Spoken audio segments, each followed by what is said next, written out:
Claudia. Welcome back to my channel. Today we're going to be taking a tour of the gardens. We're particularly going to look at the long flower bed as well as the memorial garden that I started last year. It is a large circular bed in the center of all the flower beds. This flower bed is located right beside my vegetable garden. Excuse the culvert behind. That is to make it so that my husband can cross over to the creek. We're storing it there until we're ready for use, so pardon the construction. But this flower bed has a combination of hydrangeas, lilies, roses, gladiolas. There's even some irises in here, as well as this crabapple tree. It's a Robinson crabapple tree that I added this year. I found at Home Depot on sale. So dahlias with a firelight, quick fire, hydrangea.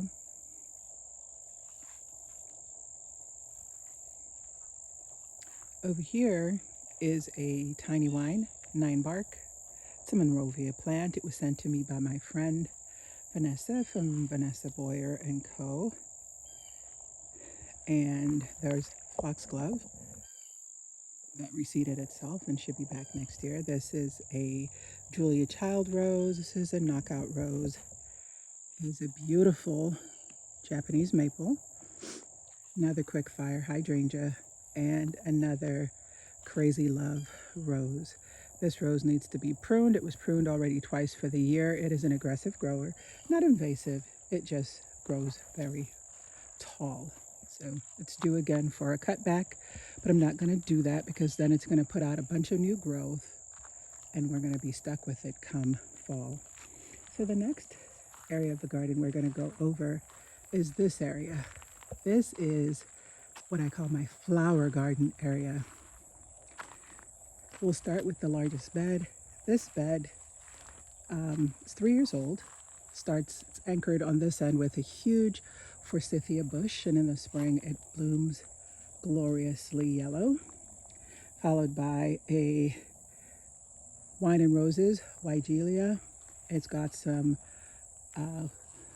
pampas grass and various daylilies, followed by phlox.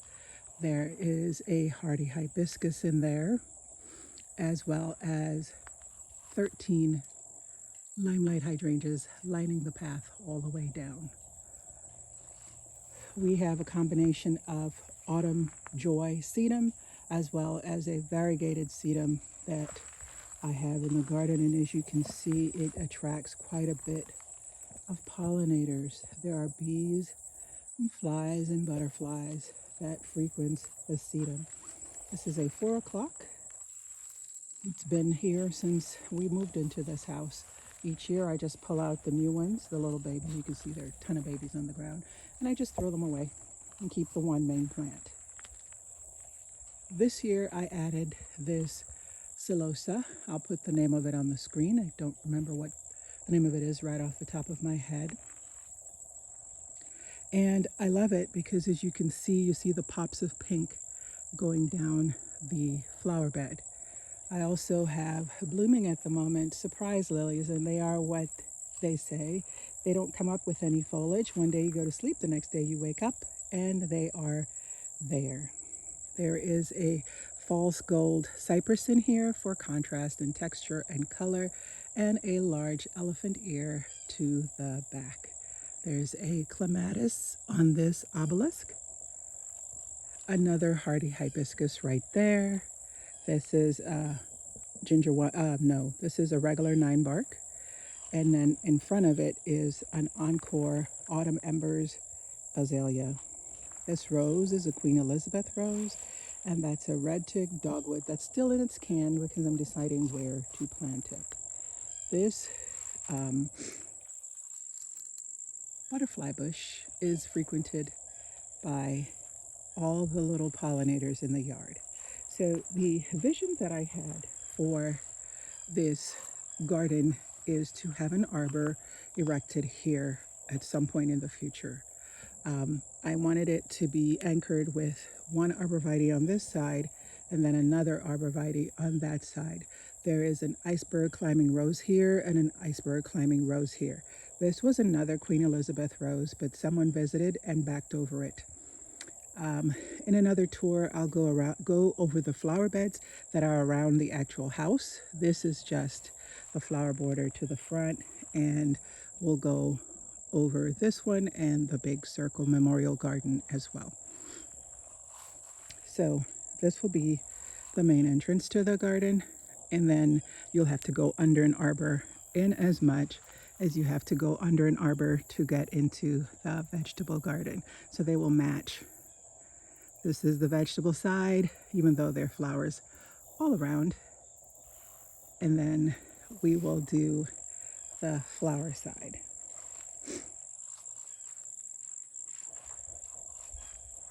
This garden bed has a lot of daylilies.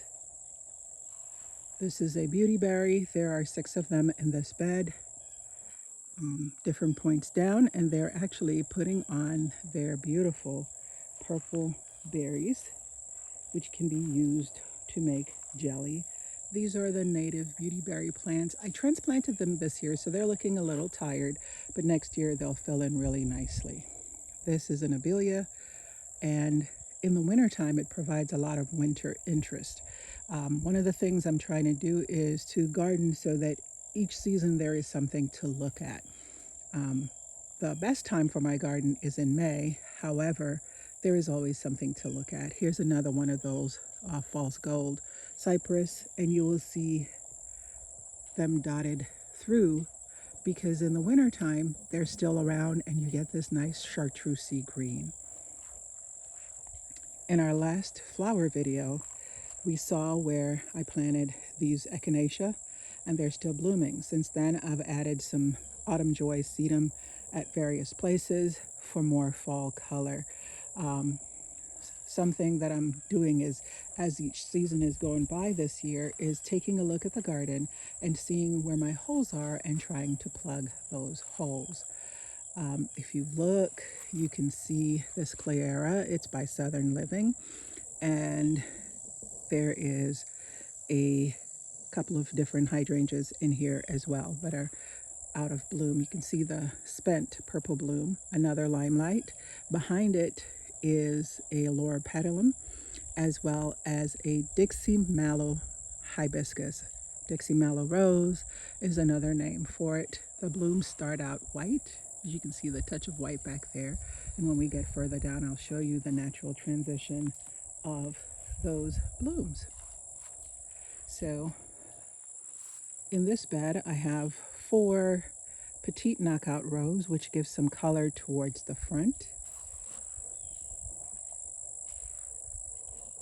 And this daisy that's blooming is a Montauk daisy. Over here we had some yarrow, but the time has passed, and this was some phlox. So the beds are planted very thick and have different things. There's a rose or 2 tucked in as well for color. This is a head over heels desire hibiscus, and it blooms these fantastic red blooms. I'll get you closer to the label. There it is. I can even insert a picture so that you can see what it looks like. Each year I pick a coleus that corresponds to my color scheme, and I dot it throughout the garden. So here you have it here, and you have it down there. And there's another one up here, but it just didn't take off quite as much as the others. Y'all, I don't let the garden stress me out. The garden is supposed to be my stress relief. So if something is not doing what I want it to do, I either change it or figure out what's going on. More daylilies. This is called spurge, but it is also called rainbow ascot euphorbia. And again, it's another one of those plants that gives me winter color and interest. There is a grass, miscanthus, in here, as well as a muhly grass that were newly planted. This grass here, is a chartreuse grass, and that was also newly planted in our last flower video.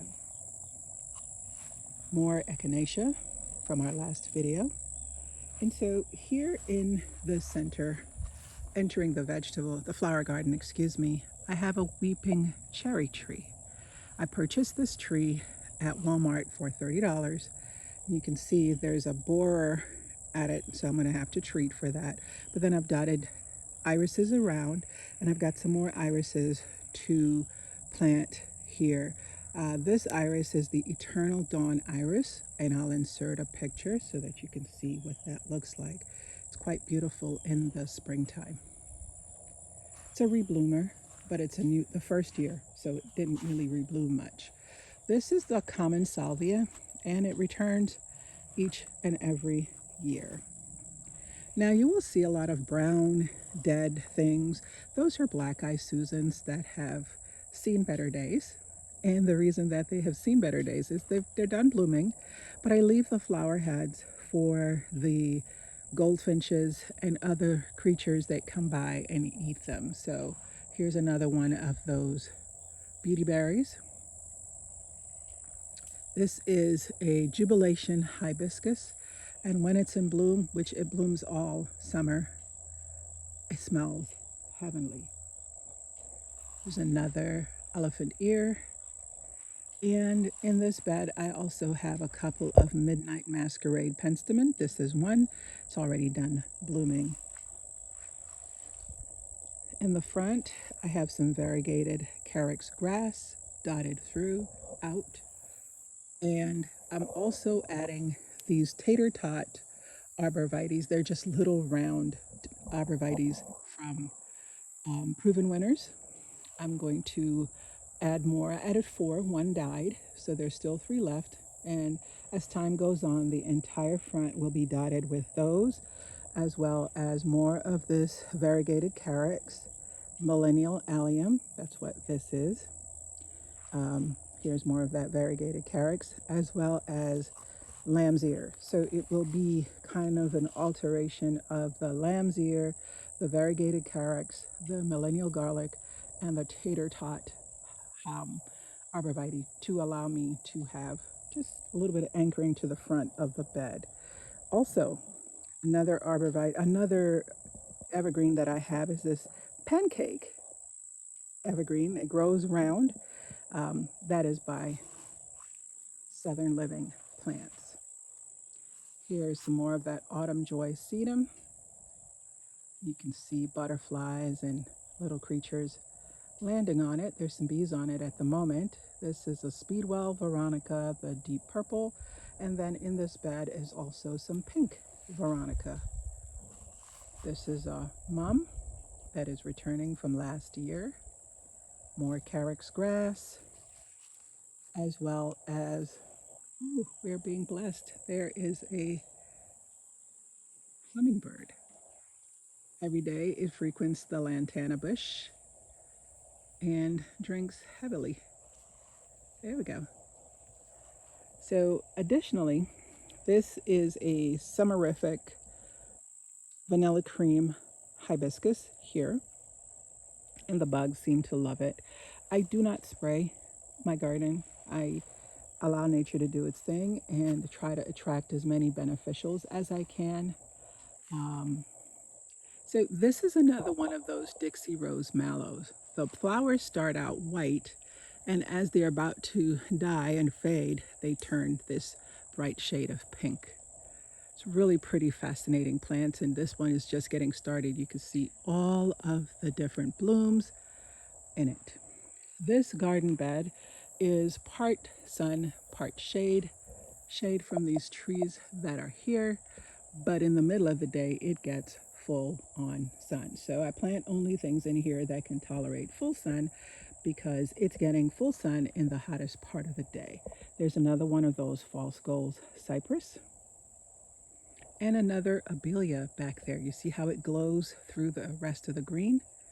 And that's a couple of crepe myrtles that I have. I've planted 2 more, but they're the burgundy kind. More. This was a Shasta daisy. It needs to be pruned back. And then, of course, more black-eye Susans. This is a Walker's Low Nepeta, and a Autumn Joy sedum. You can see right there is a drift rose that is beginning to put out another spell of flowers. And then we have zinnia right there as well. This year, I trialed a couple of zinnia plants in the long border in the front, and I've made up my mind that I will be doing that again every year because I love how it gives me color now when not much is blooming. This is lavender, as well as some more daylilies, another petite knockout rose, some sedum autumn joy, some Veronica Speedwell in pink. Right behind it, right here, is a Nile agapanthus. Here is a golden wine smoke bush. That's a proven winner's plant. I think that's the correct name. I love the chartreuse color. This is a golden euonymus, and right between it, right here, is a ginger wine nine bark. This is a coral knockout rose, followed by some echinacea, some pincushion flower to the front, some more black-eyed Susans, coleus, salvia, another wine and rose, weigelia, a huge lantana bush to attract our pollinators. The butterflies love it, so do the hummingbirds, and I plant it for them. Now, under this arbor, you enter what's known as my secret garden. I have a couple more plants to add, and we'll talk about it when I get over there. This is honeysuckle vine. It is a gold flame honeysuckle. And then on this side, I've added a jasmine, a star jasmine. And then there's a Sarah Bernhardt peony right beside it, followed by some tropical canna lilies. Here's another one of those false gold cypress. Another thing that I have is the lemon coral sedum, which is that chartreuse color. Here I have a few roses, and a climbing rose, and some liatris here and on the other side of this obelisk. This is from H. Potter. It is from a collaboration that we did, and this climbing rose was a gift from my husband. It is called 4th of July, and I'll post a picture so you can see what it looks like. Again, more limelight hydrangeas, and then next to it is spirea, covered with beautiful white blooms in the spring.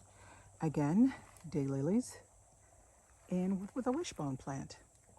Now this, my husband was supposed to cut this down, but he's not in a condition right now to use a chainsaw, as well as that one right there. He did all the others going up because there was all these trees and they were too close to our house, which is right there. It was too close to the house, so he cut these trees back to push back the tree line. He still has two more to do here. We may have to pay someone to do it since he's in a wheelchair and can't do it at the moment, but we have hope that one day he'll be back to doing the things he loves to do on a regular basis. Another butterfly bush. Now this tree, we had someone to cut, and when they cut in it, you could see the tree was hollow. It's actually mostly rotted, and I would suspect probably by next year it'll be on the ground fully, and I can start planting in that spot. But it's too heavy for me to try to move. I don't know how to use a chainsaw, so we'll just let it stay there till it rots through. Here's some more of that pampas grass that I transplanted from elsewhere, and it's actually taken off. You can see the green growth. Behind it is an encore azalea autumn embers. I may actually move it forward because this big grass will grow really, really large. I also had some coffee cups, elephant ear, and I moved it here last week, so it's small, but next year I expect it to be really large. Some more lavender that needs a good pruning, some more autumn joy sedum, and then another loropetalum, some more limelight hydrangeas, some more of that celosia. I have a mum that's starting to bloom. It's another head over heels blush hibiscus that is a sunshine ligustrum, some hibiscus, as well as that Dixie mallow. Here we have a Japanese cypress, and it stays this little round thing, and I just absolutely adore it. More catmint that needs to be pruned, some more foxgloves, and then I have hostas in pots and a couple more hydrangea. Quick fire fab hydrangea from Proven Winners, and a mum that's getting ready to bloom. I also have a clematis that I inherited from a garden friend of mine who has Alzheimer's and is closing her garden. Makes me so sad, y'all. So when I sit in my secret garden, this is what I see. I love the view. I have 2 more hydrangeas that I plan to plant here, 2 Annabelles. This tree is casting more shade than I intended. So this iceberg rose that's right here, right, let me show you.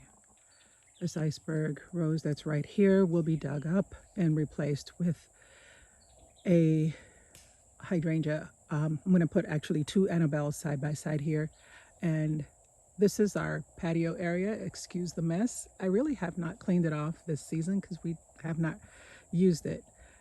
There's a little lip, and it's difficult for my husband to get up. And in all honesty, guys, with all that I have to do, that's kind of been low man on the totem pole. I do want to clean it off so we don't go through another winter like that. So may I ask my brother-in-law to do it tomorrow with the pressure washer while he's here visiting. So we'll see. But yes, so I have irises, hydrangeas, and this is the back of that arbor with the honeysuckle and the jasmine. It smells heavenly to walk under there, to come over here and enjoy this quiet spot. It is shaded for most of the day, so I can just come here, sit back, be surrounded by the flowers and the birds and watch the butterflies flutter through the garden. And if I'm really quiet, I can actually hear the hummingbirds too. And this side over here, I have more pots of hostas as well as more hydrangeas. I have 2 Invincible Spirit 2. I have different things. So one day we'll do a tour of the flower bed on the other side of the patio area and the rest of the beds around the house. So we're at the end of the long border, and we're going to go now and take a look at what I call my memorial garden. The memorial garden was started last year when my cousin was kidnapped and murdered. It was in Jamaica. She's a teacher. She was a teacher in Jamaica, and she passed away. It's a year now. Happened in April of last year. So I wanted to do something to get out the hurt I was feeling, so I started the memory garden. And then this year, our family lost my nephew. He passed away in his sleep from sleep apnea at the age of 27, and that was also hurtful. So let me show you what I did. This is our memory garden. You see those 2 roses? Y'all, they are tall. And please forgive me, the leaves are starting to fall off the trees and they fill the gutters. And I'm not good on ladders, so I have someone who's supposed to be coming to clean the gutters. But it's got a combination of dahlias,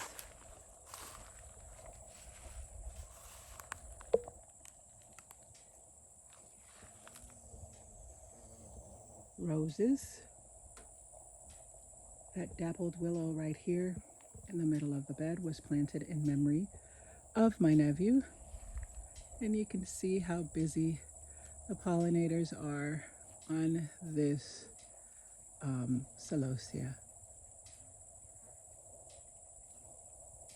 But I have lilies, I have Asiatic lilies, I have daylilies, I have roses, I have gladiolas, just a variety of things.